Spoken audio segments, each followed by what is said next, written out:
Hi guys, good morning to all. Today I will be discussing about Vankirky disease. So Vankirky disease ங்கிறது வந்துட்டு type 1A glycogen storage disorder. So glycogen storage disorder நிறைய type இருக்கு. அதில் நம்ம இன்னைக்கு பார்க்க போகிறது type 1A. ஸோ நான் 1Aன்னு சொல்லும் போதே அதுக்கு நிறைய டைப்ஸ் இருக்குன்னு நமக்கு தெரியும். ஓகேவா? ஸோ இதில் டைப் 1ல இருந்து 4 டைப்ஸ் இருக்கு. Type 1A, 1B, 1C, 1D. இதில் 1A and 1B வந்துட்டு காமன். நம்ம படிக்கிறது வந்து நம்ம பார்க்கறது வந்து எது மோஸ்ட் காமனாக எது அப்படின்னா டைப் 1A, அதுதான் வந்து வான்கேக்கி டிசீஸ். ஸோ எந்த ஸ்டோரேஜ் டிசார்டராக இருந்தாலும் பாத்வே ரிலேட்டட் டிசார்டர் எல்லாமே நம்ம நியூபார்ன் ஸ்க்ரீனிங் இதெல்லாம் வந்துட்டு நமக்கு எது இம்பார்ட்டன்ட் அப்படின்னா எந்த என்சைம் டிஃபெக்ட் ஆயிருக்கு அப்படின்னு தெரிஞ்சுக்கிட்டாதான் நம்மளால அதனால என்னென்ன கான்சிக்வன்சஸ் வரும், காம்ப்ளிகேஷன்ஸ் வரும் அப்படின்னு தெரிஞ்சாதான் நம்ம அதை வந்து கரெக்டாக ட்ரீட் பண்ண முடியும்.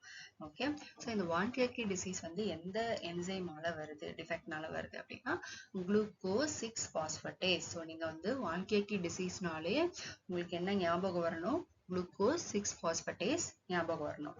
ஓகே, ஸோ இப்போ நம்ம வந்து ஒரு கேஸ் ஹிஸ்டரி பார்க்கலாம். A 7-month-old female infant, so infant less than 1 year, born from a consanguineous marriage, உங்களுக்கு தெரியும். So was admitted for progressive abdominal distension. So இங்க பாருங்க இந்த மாதிரி abdominal distension, vomiting, lethargy for 4 months. So there was no history of seizures or recurrent infection. So there was one admission in the past due to similar complaints. So இது மாதிரி முன்ன இருந்திருக்கு. Her development was slightly delayed. There was a family history of death of cousin during infancy due to liver disease. Okay. So on examination, rounded doll's face and fatty cheeks and protuberant abdomen, massive and firm hepatomegaly. இங்க தெரியுதா? So hepatomegaly 14 cm liver span. So investigation பண்ணதுல urine was negative for reducing substances. So reducing substances, for example glucose. Okay, இதெல்லாம் நீங்க initial classes-ல உங்களுக்கு எடுத்திருப்பாங்க, basics of carbohydrates இதெல்லாம். அதனால உங்களுக்கு reducing substance தெரியும். So அது நெகட்டிவ். குளுக்கோஸ் லெவல் வந்து பார்த்தோம் அப்படின்னா லோவா இருக்கு. ஓகே, ஸோ யூரின்லையும் இல்லை, நெகட்டிவா இருக்கு, பிளட்லையும் பார்த்தா கம்மியா இருக்கு. அடுத்து கெமிஸ்ட்ரி பார்க்கணும். பிளட் கெமிஸ்ட்ரியில வந்து பார்த்தோம்னா லாக்டிக் ஆசிட் அதிகமாக இருக்கு, லிப்பிட்ஸ்லாம் ரொம்ப அதிகமாக இருக்கிறதுனால நம்ம ஹைப்பர் லிப்பிடிமியான்னு சொல்றோம். யூரிக் ஆசிடும் நார்மலை விட அதிகமாக இருக்கிறதுனால ஹைப்பர் யூரேசீமியா. அப்புறம் லிவர் என்சைம்ஸ்லாம் மைல்டா எலிவேட் ஆயிருக்கு, அதிகமாக இருக்கு.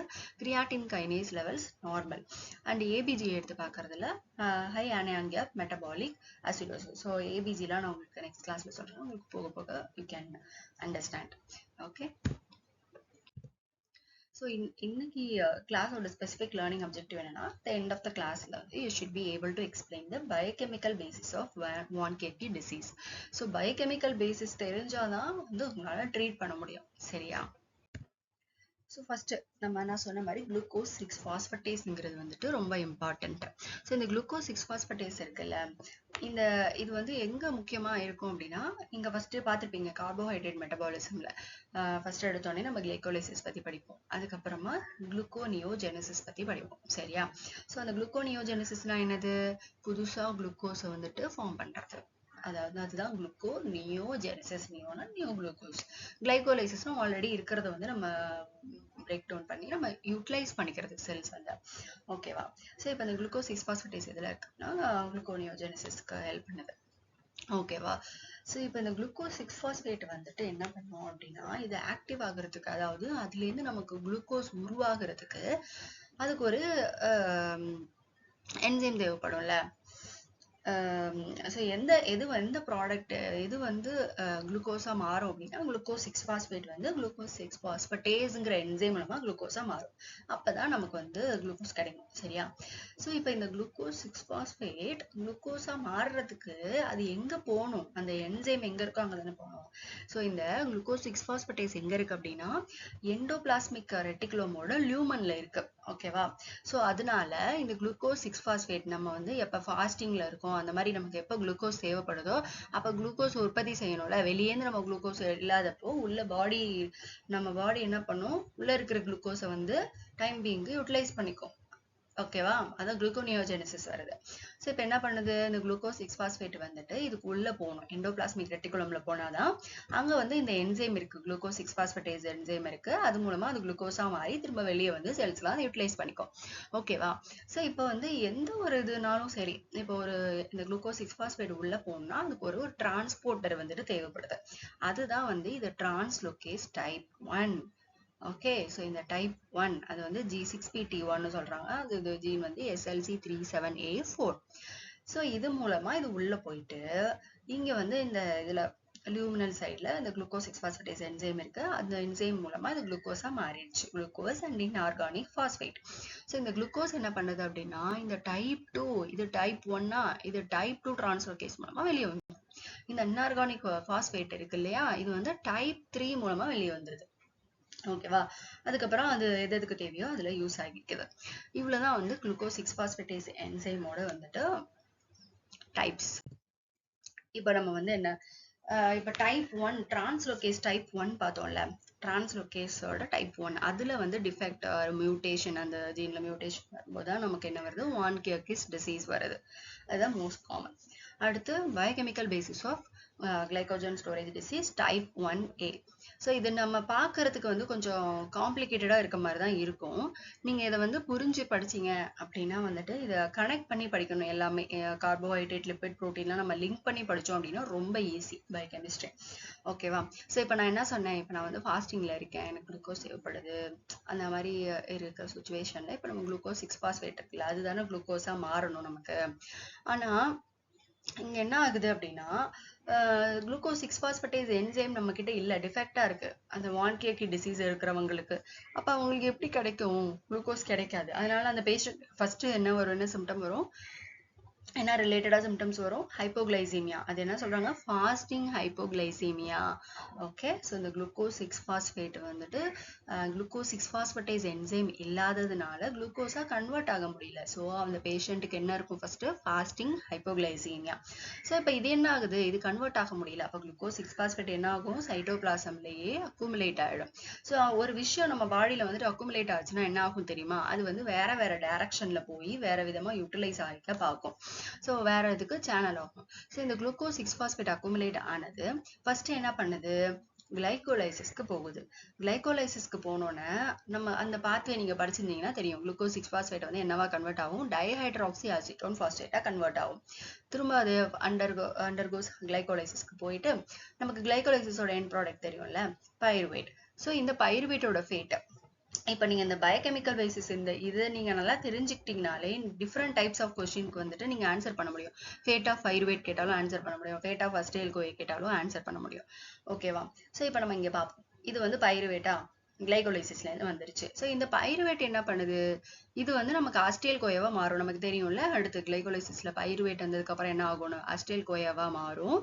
இந்த அசிட்டைல் கோயை என்ன பண்ணுது, ஒண்ணு டிசிஏ சைக்கிள்குள்ள போகும், டிசிஏ சைக்கிள்ல போயிட்டு அங்க போய் என்ன ஆகுது, சிட்ரேட் நிறைய மாறும். ஓகேவா, அசிட்டைல் கோயை வந்துட்டு ஆக்சலோசிட்டேட்டோட சேர்ந்து நமக்கு சிட்ரேட் ஃபார்ம் ஆகுமா. ஸோ இந்த சிட்ரேட் பில்டப் ஆகிட்டே இருக்கும். டிசிஏ சைக்கிள் எங்க நடக்கும், மைட்டோகாண்ட்ரியால.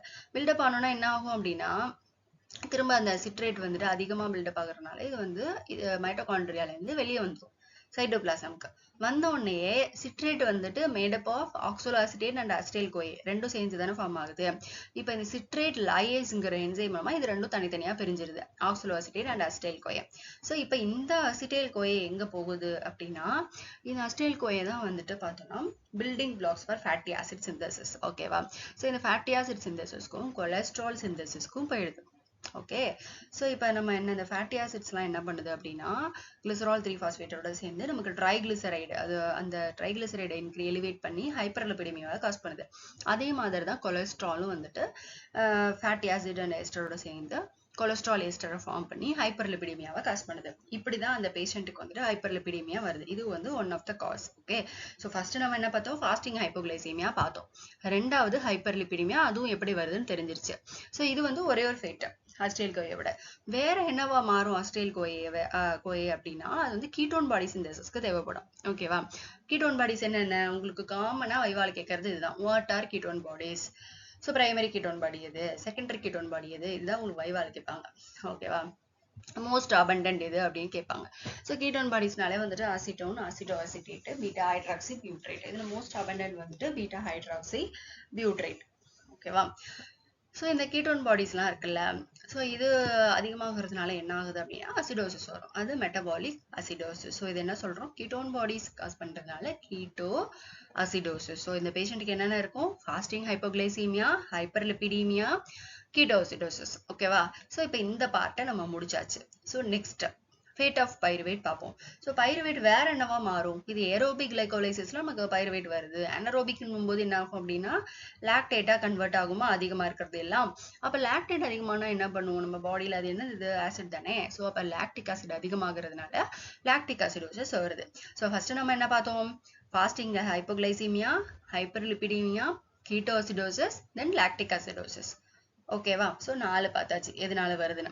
ஸோ இப்போ இந்த லாக்டேட் என்ன பண்ணும் அப்படின்னா அது வந்து லாக்டிக் ஆசிட் இருக்குல்ல, அது வந்து it will compete with uric acid.